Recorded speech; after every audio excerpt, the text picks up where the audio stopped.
Mr. Michael Dory, James Calvert-Jones,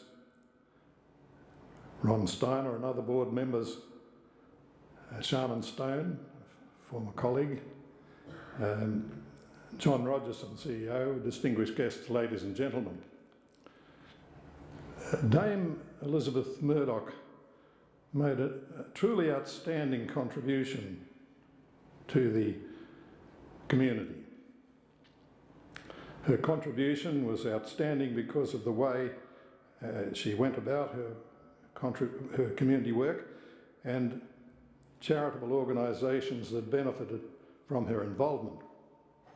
Dame Elizabeth served as President of the Management Committee of the Royal Children's Hospital. She was Life Governor of the Royal Women's Hospital, patron of the Murdoch Children's Research Institute, a patron and funding member of the E.W. Tipping Foundation, as well as being patron, of course, as the Australian Drug Foundation. And as Michael has told you how she quizzed him earlier on and took a keen interest. He also told me that she was assisted by one secretary and a groundsman looking after her house. So what an extraordinary person she was. These are just some examples of Dame Elizabeth's involvement. Dame Elizabeth was also a great supporter of education and the arts, as you know, and her contributions extended to over 100 community organisations over her 80 years of contributions. The members of the Murdoch family are living up to Dame Elizabeth's example with their own philanthropic endeavours. Thank you for the honour you have given me by asking me to deliver the Dame Elizabeth Murdoch Oration. I felt especially honoured when I saw the names of my predecessors. I've been chairman of the Australian National Council on Drugs for 7 years, and I've been asked to tell you what I've learned in this capacity, together with what I've learned about Aboriginal affairs as Minister for 5 years. The Australian National Council on Drugs is the principal advisory body to the federal government. It was established by John Howard in 1998, and it has bipartisan support. I proudly say that I was appointed by John Howard, supported by subsequent ministers and reappointed by Julia Gillard. So that was at the request of my board, but I'm happy to do so. The 18 members are appointed by the Prime Minister for a 3-year term, and people are selected as individuals because of their own expertise in this field, whether it be alcohol and illicit drugs or tobacco or a combination of all. My expertise is nowhere near as great as the members of my council, but I can claim a long experience as I grew up to the age of 16 in a hotel. My father was the licensee of the Central Hotel in Townsville. Without realising its significance, I had witnessed the alcoholics waiting outside the door of the hotel for the 10 a.m. opening each morning. During school holidays, my job as a teenager was to open the doors at the entrance, run to the counter and vault it to avoid the mob coming in. I subsequently graduated in medicine and took a part-time position working for the police at nights and weekends with the grand title of Assistant Government Medical Officer, certifying drunk drivers, suicides and unexplained deaths. I have spent 30 years as a surgeon, culminating as senior surgeon at the Mater Hospital in Brisbane. And later I became the 14th Minister for Aboriginal and Torres Strait Islander Affairs and witnessed at first hand the devastating effects of alcohol in the Indigenous community. I think I can claim a lifetime experience. Before I begin this oration, I'd like to pay tribute to Lachlan Murdoch, who has not revealed his own generosity. Soon after my appointment as Minister for Aboriginal and Torres Strait Islander Affairs, Lachlan rang me asking if he could accompany me to outback communities to learn something about Aboriginal affairs. I told him that I'd be happy for him to come with me, providing it was done anonymously. I told him we'd call him Lockie, and he paid his own way. As it happened, I had arranged to go to a number of remote communities in Western Australia, so I contacted him after arrangements had been made. There was a hitch at the last minute in that his father asked him to go to America. Some time passed and I was rung by the Professor of Medicine at James Cook University in Townsville, asking if I knew anybody who would be prepared to provide scholarships or bursaries in medicine for Indigenous students. He wanted $5,000 each for 12 students as a living allowance. I rang Lachlan and he said he would look into it. I'm pleased to say that the scholarships eventuated without any fanfare. I don't think anybody is aware of that until today. Today, there are more than 10 scholarships or bursaries now available for Indigenous students at James Cook University. Philanthropy in the Murdoch family appears to be genetic. Reviewing my 7 years tenure as ANCD chairman, I have to confess that I have a sense of failure. Alcohol remains a problem in our society, and it's got worse, as you know, in recent years. There's probably no need to remind this audience of the increasing numbers admitted to our emergency departments in hospital as a result of random acts of violence, domestic violence, and injuries related to the excessive consumption of alcohol. You would be aware that the Australian Medical Association, the Royal Australasian College of Surgeons, and the Police Commissioners are calling out for action. Research shows that 60% of all police attendances, including 90% of late-night calls, involve alcohol. 36% of drinkers say their primary purpose when drinking is to get drunk. And 61% of those between 18 and 29 say their main purpose in drinking is to get drunk. 25% of Australians report having been a victim of alcohol-induced violence. So there's obviously a problem out there which seems to be being ignored. 21% of Australians under the age of 18 report having been harmed by another's drinking. 8% of Australians report having been a victim of alcohol-related physical abuse, and 3.2% of the total burden of disease in Australia is related to alcohol use. Now, harmful consumption is not confined to the young. 1 in 5 people, and I'm among them over the age of 65 in that age group, but 1 in 5 now drink excessively. Alcohol has been causally linked to 60 different medical conditions. I did a radio interview the other day and he stumped me a little bit because he wanted me to name the whole 60, but I said I got a few of them anyway.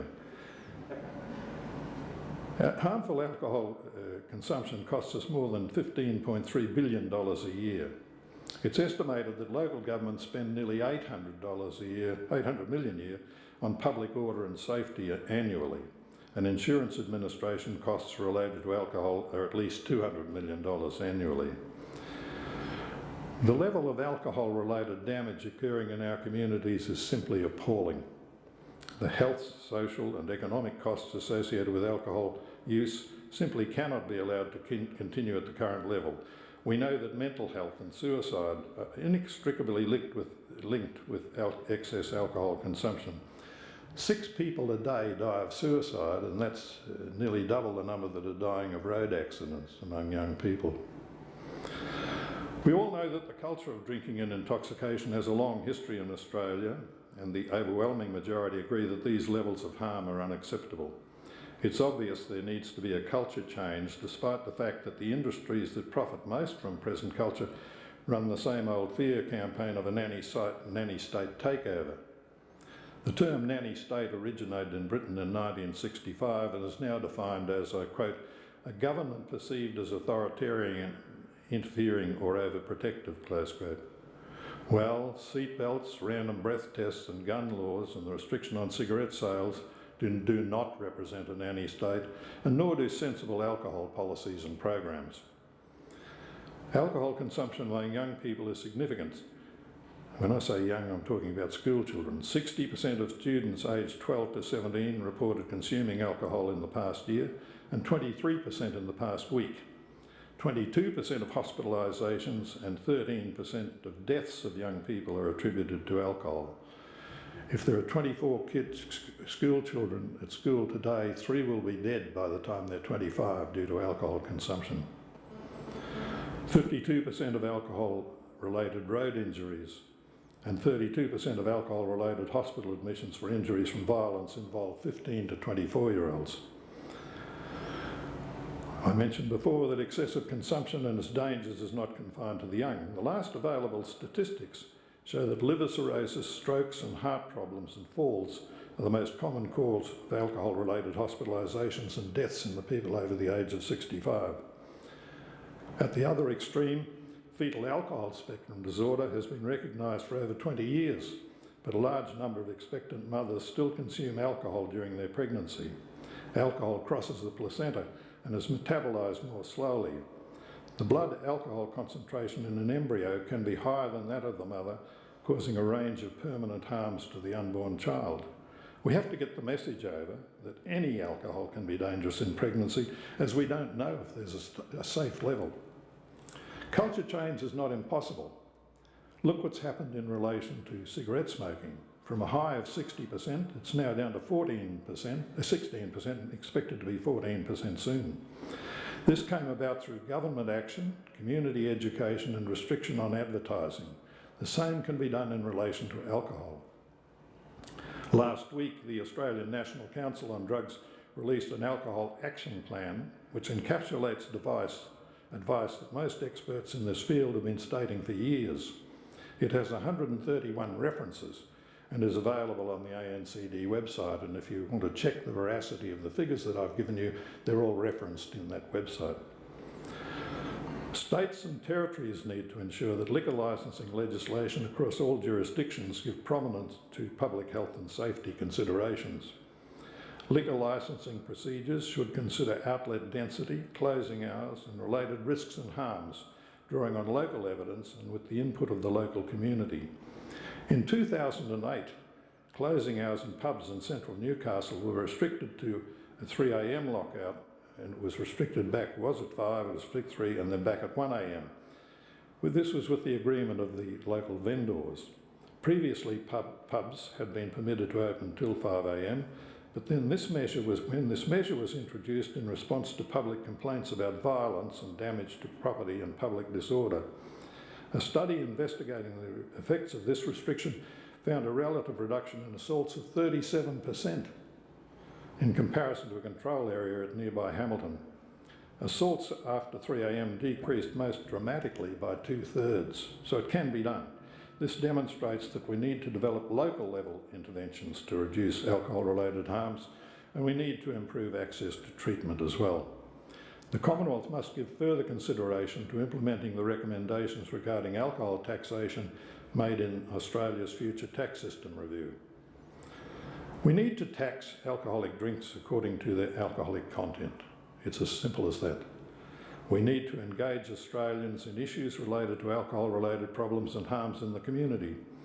We need to obtain timely quality data on alcohol consumption both nationally and locally to inform and assess the impact of policy and responses, and we need to develop local level interventions to reduce alcohol-related harms. Two good examples actually in the Aboriginal community and remote Aboriginal communities are in Fitzroy Crossing and Halls Creek in WA.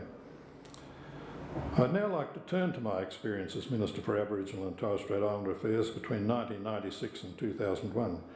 I find it almost ironic that for the last 7 years I've been ex officio a member of the National Indigenous Drug and Alcohol Committee, which is a principal subcommittee of the ANCD. Following the 1996 election on Saturday the 2nd of March, I was rung by the newly elected Prime Minister, John Howard, and he said, "You're sitting down." And I said, "Yes, I'm actually watching the footy." And he said, "I want you to be Minister for Aboriginal and Torres Strait Islander Affairs. I want you to look after their health."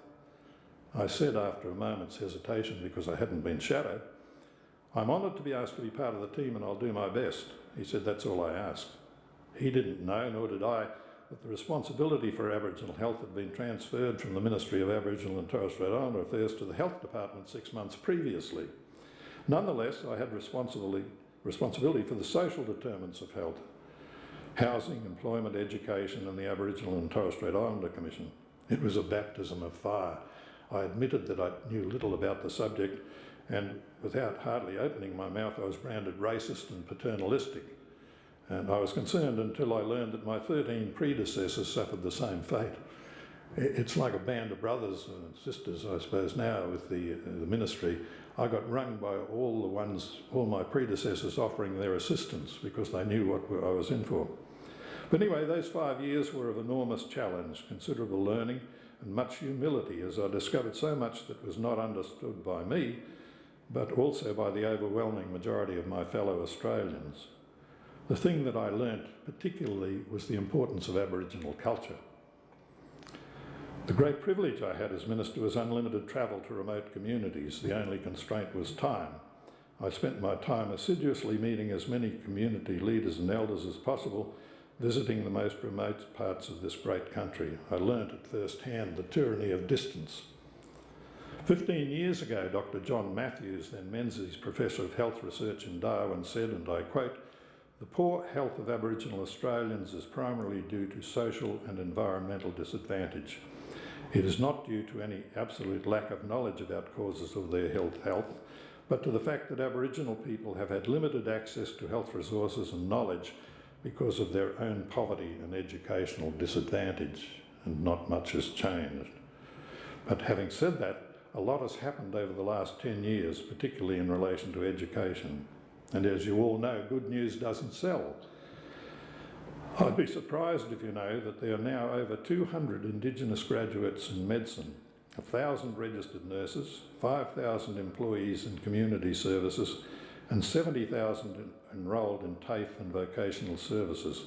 There are now 300 university scholarships in nursing and medicine available. Last year, NIDAC, our National Indigenous Drug and Alcohol Committee, commissioned a report into the economic aspects of Indigenous incarceration. The bad news is that Indigenous Australians are overrepresented in Australian prisons.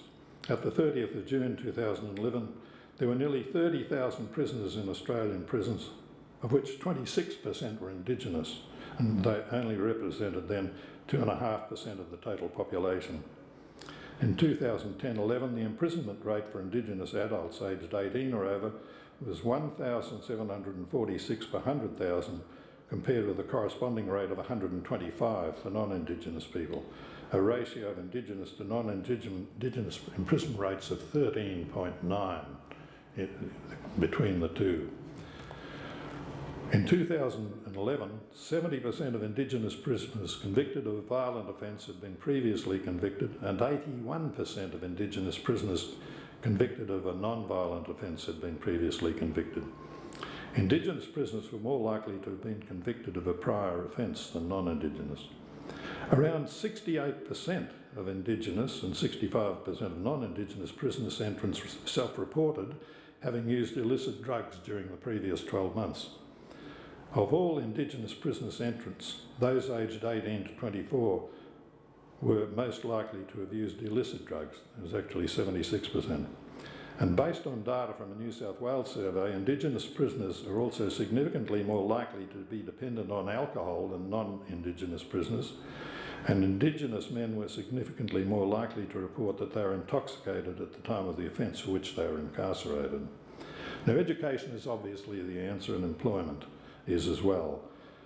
And I believe that the rapid use of computers and the internet will expose remote schools to the opportunities that lie beyond them, but they have to be in their own language in remote communities, and that is occurring in Western Australia. Now, another positive development was the formation of the National Aboriginal Community Controlled Health Organisation in 1976, which now coordinates 150 Aboriginal controlled health services throughout Australia. There are now 2,398 registered Aboriginal corporations and many other organisations promoting employment, such as the Remote Area Health Corps. Indigenous Business Australia has now, and I was fortunate enough to name that organisation, now has assets of over $1 billion, and the Indigenous Land Corporation $300 million. There are now 2,398 Indigenous registered corporations, so a lot has happened. 4 days ago, the Prime Minister announced the composition of the Indigenous Affairs Council with the aim of bringing about further change. I'm sure we all wish them well. Now, I have a confession to make. Hidden, if not forgotten, in my CV is that I was the first clinical research fellow of the Queensland Cancer Fund, establishing the Queensland Melanoma Project in 1963. I spent the last few days, actually, at the end of last week, speaking at that, and it brought back a lot of memories for me. It was the first clinical research project as opposed to basic research, which is the investigation of the cause of cancer and so on. And I was employed to study the epidemiology of melanoma. Melanoma is still more common in Queensland than anywhere else in the world. but it embedded in me a lifelong interest in patterns of disease and their causes. It would thus be remiss of me not to speak about the future of Aboriginal health and the importance of further medical research. My current interest is in the genetic aspects of disease, and more particularly in relation to addiction and also to the causes of Aboriginal health. I hasten to add that I'm not speaking about eugenics. I recently attended a talk by Professor Emeritus John Kerr, a fellow University of Queensland medical graduate. John was awarded the Paul Ehrlich and Ludwig Damstetter Prize in 2000 for his description of the earliest microscopic changes of cell death, which he named apoptosis. This prize is second only to the Nobel Prize, which was won by Sidney Brenner, Robert Horvitz and John Sulston in 2002 for their discovery regarding gene regulation and programmed cell death, now known as apoptosis. They showed that chronic disease and mental decline, you'll be pleased to know with the older group, are not part of normal ageing. They're a product of genes, environment and lifestyle. Inexpensive complete gene sequencing now allows healthcare professionals to analyse the entire genome of an individual, and I read the other day that in the US it's $200. And therefore you can detect all disease-related genetic variants regardless of the genetic variance prevalence of sequencing. I should hasten to add that all the medical associations say don't do it because it's the interpretation of it that's the problem, and the privacy issues and all the rest. But anyway, it will enable a predictive and personal medical treatment in the long term. Many diseases are the result of genetic inheritance or mutation, for example, hemochromatosis, adult polycystic kidney disease, neurofibromatosis and cystic fibrosis, to name but a few.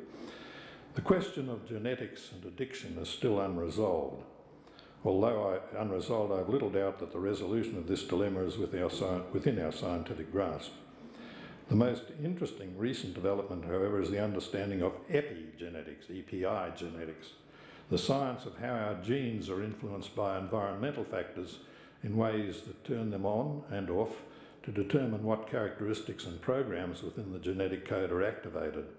It represents the interface between what our genetic code tells us to do and how it can be influenced by factors in the environment, not only on a day-to-day basis, but actually over generations. Conclusive evidence supporting epigenetic change shows that mechanisms can enable the effects of parents' experiences to be passed down to subsequent generations. That's apart from physical attributes. The Dutch famine and birth cohort study found that the children of pregnant women exposed to famine during World War II were more susceptible to diabetes, obesity and cardiovascular disease and have other health problems. Moreover, the children of the women who were pregnant during the famine were smaller, as expected. However, surprisingly, when these children grew up and had children, those children were also smaller children than average. These data suggest that the famine experienced by the mothers could have produced some kind of epigenetic changes that were passed down to the next generation. These changes may remain throughout cell divisions for the remainder of the cell life and may also last multiple generations. However, there's no change in the underlying DNA sequence of the organism, but non-genetic factors can change organisms' genes to behave differently. And this is believed to be one of the causes of obesity and other diseases today. Now, having listened to John Kerr, it occurred to me that genetics and epigenetic change may be a factor in Aboriginal health. Only about 1/3 of Aboriginal people, mostly in remote communities, have unmixed genes. The other 2/3 may well be influenced by epigenetic changes that have occurred in their environment. So that the future study of genetics and epigenetics should throw enormous light not only on the genetic factors in relation to drug and alcohol consumption, but the influence of parental upbringing and the social environment of those who are addicted or dependent.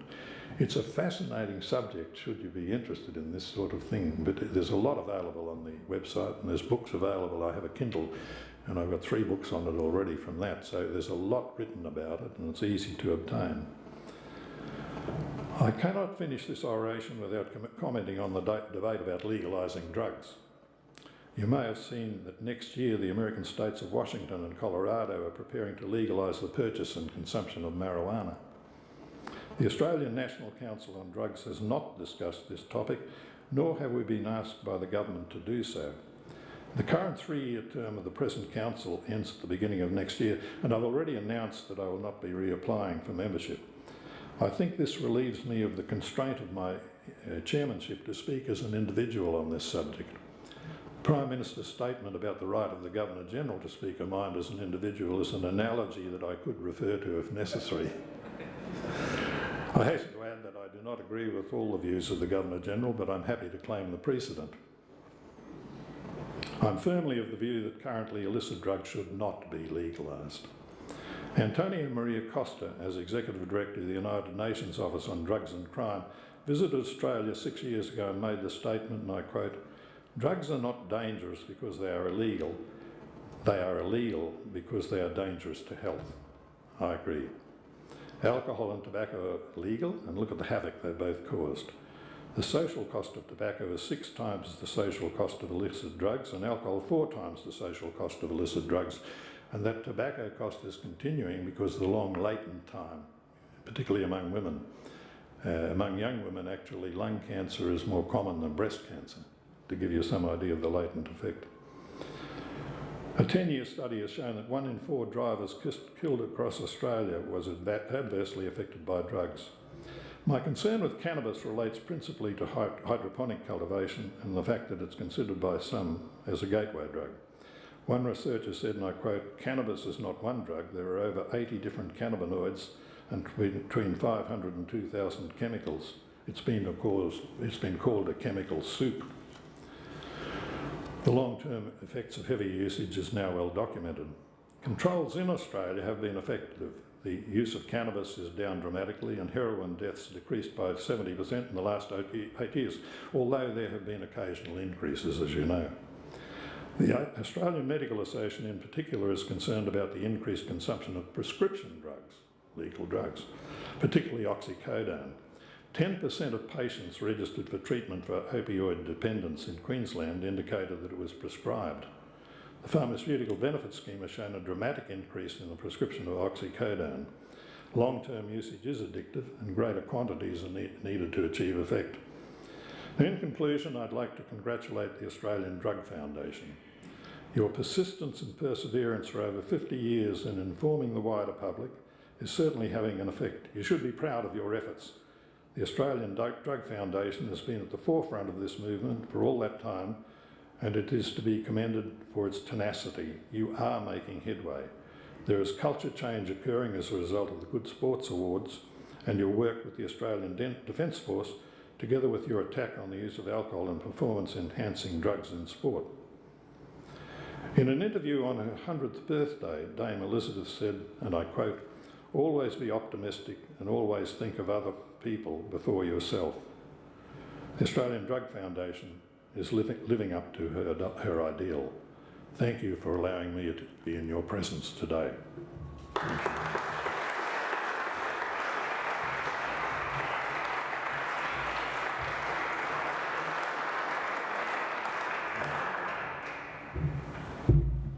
I think we could have listened for a bit more. So you're only an adolescent then, if Dame Elizabeth went to 100. So John has been kind enough to suggest that if anybody has any questions, that he's happy to answer. So if you could, again, we're recording, if you'd be kind enough to stand up and introduce yourself, and if you're representing an organisation, and one of our team will get a roving mic to you.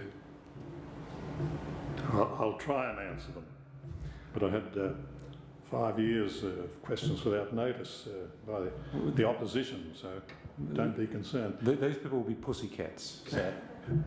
Dr. Heron, I'm Jeff Munro from the Australian Drug Foundation. Thank you for your address, very informative address tonight. I really like the fact that you didn't shy away from the problems we face in tackling alcohol issues. And I wonder if I could ask you to call upon your very successful political career and give us some advice as to how we can convince government policymakers to take note of all that evidence you've produced tonight about the problems alcohol causes. How can we get them to take that seriously and to act on that evidence to tackle alcohol problems in a really serious manner? Yeah, a very good question. You appreciate that as a former surgeon, I have the problem of surgeons are frequently wrong but never in doubt. So I'll speak from that base. it has to be community. You've got to get out. Gina Bumbaka is with me, who's the Executive Director, and I, together with my 3 deputies, go a lot on radio. You never see it in print. But what amazes me really is the tremendous support we get from radio throughout Australia. Gino, how many did we do in relation to the children's or the school? You did about 70. Yeah, well, but I think we did ultimately about 300 across Australia. And in relation to this alcohol action plan, we did probably not that many, but we stretched from Thursday Island down to Hobart and across to Port Hedland, Perth, and so on. And I think ultimately it has to be people. You've got to get this message out to the public in general. Print media is very supportive too, because also, they all love some dramatic thing that occurs, and the terrible event with Thomas Kelly in Sydney, for example, galvanised a lot of action. But in one of the surveys that I've seen, 82% of people support action. You're up against an enormous commercial industry, and you're up against advertising and so on. I'm sorry I'm taking so long to answer this because it's such a good question. I've thought about this a lot. I was chairman of the Community Affairs Committee, and I decided to take on the tobacco industry, and I'm a great believer in that's where to start to get the Community Affairs Committee of the Senate. And if any of you have got influence in that regard, and I'm looking at Sharman there, but then she is not in the upper house, but that's her fault. The Community Affairs Committee can inquire into anybody. I actually got the chairman of you can summons anybody, and so I summons the chairman of WDNHO Wills and said, do you encourage have you got a family? He said, I've got 2 boys. I said, do you encourage them to smoke? Oh no, And so we drilled down. They produced research that showed smoking was beneficial. So I asked him who did the research, and then discovered, of course, they'd paid some professor to do the research. But I think you've got to get at that. So that's one answer. You've got to get a joint standing committee of the House of Reps and the Senate, or a Community Affairs Committee of the Senate, to start the ball rolling. And it only took 15 years, but you keep working away, and you'll get the nanny state argument, of course, that's dragged out all the time. You've got to get the public involved. It has to come from the public, like those Aboriginal communities, in Halls Creek. That's where the women are the really people you've got to get to. Forget the men. Well, I don't forget them entirely because they're dominant in the parliamentary house, but women are the main motivators in that regard, because women are more concerned about their children. Sharman, I'll stir her up. No need stirring up on this topic, actually, John. Follow on from your comment just then about the women. A global developed world phenomena is teenage girl binge drinking. We're no different, and it's happening in Spain, France, Canada, US. It's probably part of the consequence of the alcohol companies seeing young girls drinking as the last frontier to grow their sales. But I'm wondering, are you seeing, given one of the consequences of that, of course, is FASD, which you refer to, fetal alcohol spectrum disorder, because if you drink while you're pregnant, your baby can be born irreparably and permanently brain damaged. These young girls who drink then frequently have unsafe sex, don't know they're pregnant for a few months, keep on binge drinking and the damage is done. We've got an epidemic of teenage pregnancies throughout Australia, an epidemic of binge drinking girls. Have you got any special thoughts about how we can crack that nut? What particular communication messages or strategies to really address the teenage girls drinking, which is of course encouraged by the teenage boys, who then have more access to those girls for sex. But what do you suggest in relation to all this? Yeah, I think we've got to go through the schools, Sharman. One woman wrote to us a few years back, and she was concerned that the fact that her kids were taking home advertising literature for alcohol sales. But one of the difficulties that we've got in getting across that worked very well. On our council is the chair of the Secondary Schools Association, And she was very helpful in that regard. I went to see the then minister, and the bureaucracy wheeled in about 4 trolley loads of literature that was sent out to the schools, and I asked them, had they ever done find out if anybody read them? You know, so, and of course they couldn't tell me that, but you know, the amount of paper that was put out. I don't know whether it's the manufacturers or the retailers, they're very clever. If you go onto YouTube now, you'll see parties of drunken kids having a great time, and in the background will be Jack Daniels or something advertising. They employ professional photographers to put this out. So we're a bit behind the game, really, I think, in that regard. I haven't got an answer for you, because if there was one, we'd be getting onto it.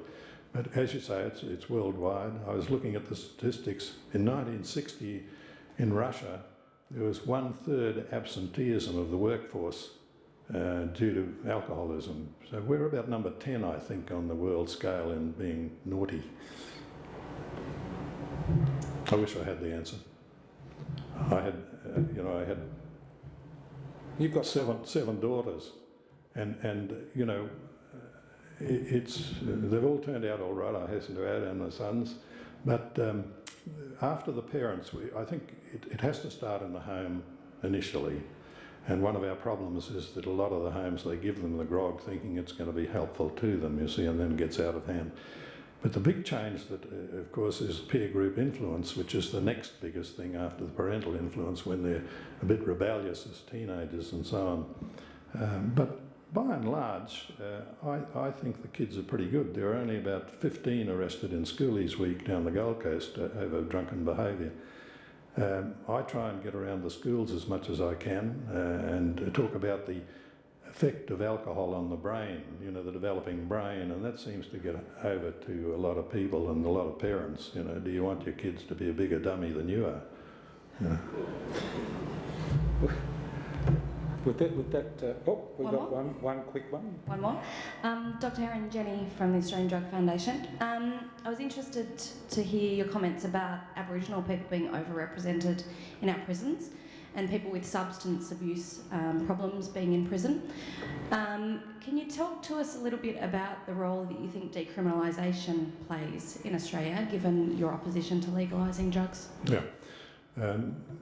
Before I became chairman, I've had a lifelong interest, and parliamentarians are allowed a one-way fare around the world every 3 years. Is that still so, Sharman? Yeah. I never used mine because I was so caught up in developing health policy at the time as a backbencher. But I did use one, and I went around. One of the most interesting things that I saw, and I've spoken to the police, Carl O'Callaghan's Police Commission, Western Australia, talked to Carl about it. One of the most interesting things that I saw was in Denmark, they sent young coppers in plain clothes, male and female, and if they saw somebody who was obviously affected by drugs or alcohol or both, they rang the relevant, or even underage as they often are, they rang the relevant parent or elder or older who was looking at who they lived with or whatever, and confronted the two of them and said, it's your problem, you know. It's not our problem. We don't want to criminalise you. We want you to not do this. And it was very effective. Later, I did another after I got out of Parliament again because I wanted to see whether it had been successful or not, and it had been. So, but somehow I can't get over that story. But I think that's one way of doing it. Don't criminalise. You see, I also, when I was minister, and because I was, I did a review of the Aboriginal deaths in custody, and we had all the attorneys general from each of the states, the federal attorney general, the police ministers and so on, and we discovered actually there were more deaths per capita of non-Aboriginal people than there were Aboriginal people in custody. But why I mention that is that one thing that was suggested was that with Aboriginal people, because of their culture, if they get picked up, you can use that analogy as I did with Denmark, they because they're lost in the system and they become violent because of that, and that we should contact their relevant elder or older or mother or brother or uncle or whatever. Needless to say, they didn't take any notice. But, you know, I'd like that to occur too, particularly in relation to Aboriginal people. I'll go on all night if you want. You've got me on a favourite topic. Well, that's yours. Yeah, you can't pinch my notes. To do a little aside, this is Bill Clinton's technique. He puts his speech in a loose leaf plastic folder, and I made the mistake once of leaving it on the dais, and the previous speaker picked it up and took it off. So I know what Ron's talking about. Don't go. I'm sure Clinton could learn a few things from you, John. It's an opportunity now to us to formally thank you, and in doing so, you talked about a sense of failure. I just want to share a sense of gratitude on behalf of all of us for the chance to have heard from you, to drink from your wisdom and the clear integrity of your words, and to let you know that it's moments like this that help to reinforce the wonderful efforts and often we think that we're swimming upstream. So to have this sort of reinforcement, to have this sort of reminder of why we're all in this together and why it does require a holistic approach. It's not one-dimensional. Please don't ever underestimate the impact that you've had for us today, and indeed the impact that you've had with all your public life. And so for that we have a small gesture of appreciation, but more than that we simply want to say thank you very much. Thank you.